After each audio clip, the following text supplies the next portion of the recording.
A pronoun is a word that can replace a noun. The noun that the pronoun replaces is called the antecedent. Remember, nouns are people, places, things, and ideas. Check out my other video on nouns if you haven't already. Why do we even have pronouns?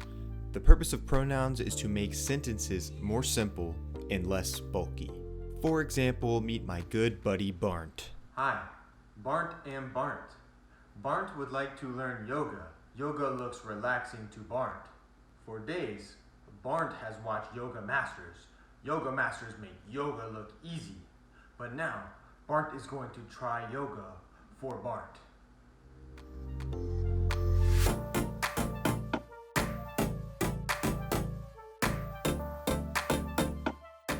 As you can see, the power of pronouns are not on Barnt's side. Barnt, I'm okay. Save Barnt. Barnt need do yoga. Barnt need yoga. Since this event, however, Barnt has worked on his pronoun usage. Hi, I'm Brent. I would like to learn yoga. It looks relaxing to me. For days, I have watched yoga masters. They make it look easy. But now, it is time to try yoga for myself.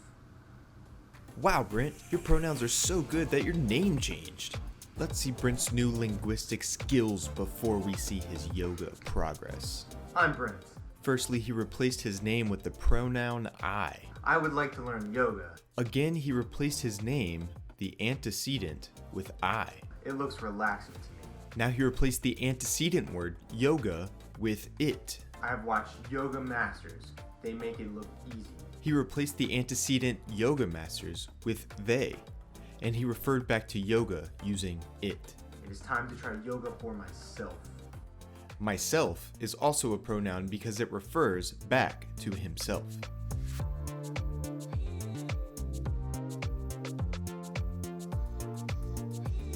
I'm doing it. I am doing it. Save me. Save me. It looks like learning about pronouns has gotten you a bunch of neat yoga friends. Don't be afraid, but there are 8 different kinds of pronouns to learn about. But that's enough progress for one day. I think it's time for bed.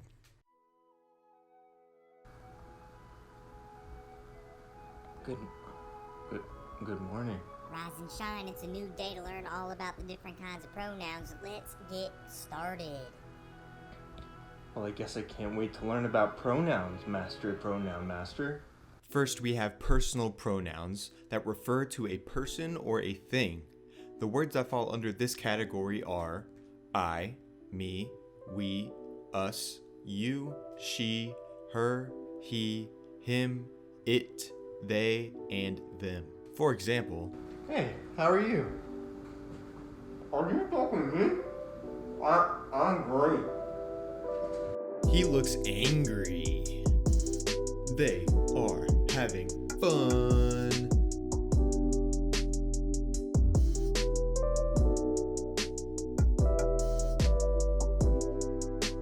Go get the ball.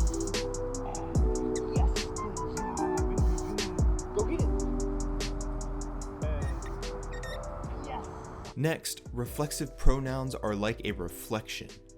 When the pronoun and the antecedent noun that the pronoun is referring back to are the same thing, that pronoun is called reflexive.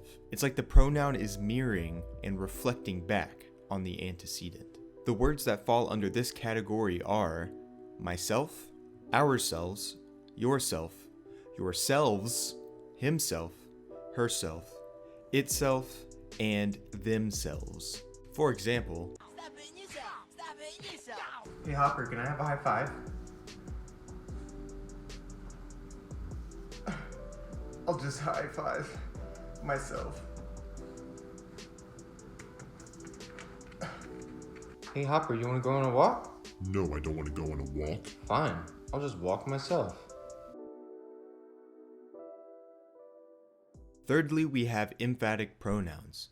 Be careful not to get these confused with reflexive pronouns that we just talked about because they look exactly the same. However, what is different about emphatic pronouns is that they are used to place emphasis on the noun that it refers back to. These words aren't even needed in a sentence. The sentence wouldn't change a bit if it got taken out. The words again that fall under the emphatic category are myself, ourselves, yourself, yourselves, himself, herself, itself, and themselves. Let's see an example. Since our magic oven was broken, we ourselves had to cook dinner. When I use ourselves to emphasize we, it adds a tone of frustration or entitlement. We could even move the word ourselves and it would still make sense. We had to cook dinner for ourselves. We could also take ourselves out completely, and the sentence would be just fine without it. Since our magic oven was broken, we had to cook dinner. Reflexive pronouns are different in this way because they cannot be taken out of the sentence without changing the sentence's meaning. For example, stop hitting yourself would turn into stop hitting, and then we don't even know what's being hit, so it changes the entire meaning of the sentence. Fourth, we have possessive pronouns. These pronouns are used to show ownership and belonging. They can act either as adjectives or nouns. The words that act as adjectives are my, your, his, her, its, our, your, and their. The ones that act as nouns are mine, yours, his, hers, ours, yours, and theirs. Mine. These are mine. These are not yours, they're mine. For example, This is my hat. in this sentence, the word my is a possessive pronoun acting as an adjective that describes who owns the hat. Whose hat? My hat. Now onto an example where the possessive pronoun acts as a noun. That hat is mine. In this sentence, the word mine is acting as a noun because we could say, mine can do wicked cool tricks, bro. Fifth, we have indefinite pronouns. These are pronouns that refer to one or many people or things that are undefined and unspecific. The words that fall under this category are anybody, anyone, anything, each, either, everybody, everyone, everything, neither, nobody, no one, nothing, one, somebody, someone, something.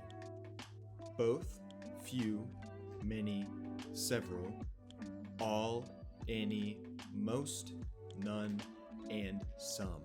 For example, Did the Waldens take way too long to say goodnight? Good night, Mama. Good night, Daddy. Good night, children. Good night, Daddy. Good night, Elizabeth. Good night, John Boy. Good night, Jim Bob. Good night, Jim Bob. Good night, Jim Bob. Oh my gosh, is it really that hard to use an indefinite pronoun? You don't have to say every single person's name in the entire house. Good night, everybody. Good night, everybody. Sixth, we have an easy one called demonstrative pronouns. A demonstrative pronoun points to something that is near to you or far away from you. An easy way to remember this is that the root word is demonstrate.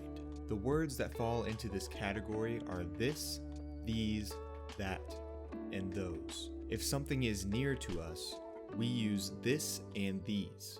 This here's my great granddad's guitar. These here chocolates are mighty good. But if something is far away, we use that and those. That there's a long plant.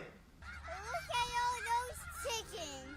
Seventh, we have relative pronouns. This is definitely one of the harder ones to understand. Relative pronouns link a dependent clause to an independent clause. To simplify that, it means that there's a sentence with a subject and a verb within a sentence that has a subject and a verb. Relative pronouns are the words that can connect those sentences together. The words that fall into this category are that, which, who, whom, whose, whichever, whoever, and whomever. And since they're called relative pronouns, we can explain it using relatives. Family trees can be rather confusing. Instead of saying, You know, my mom's sister-in-law's cousin's daughter, right?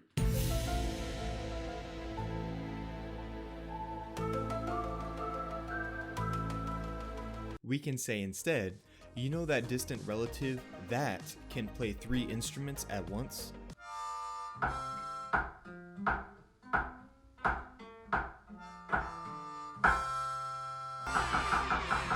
The word that refers back to the relative and gives us more information without the confusion.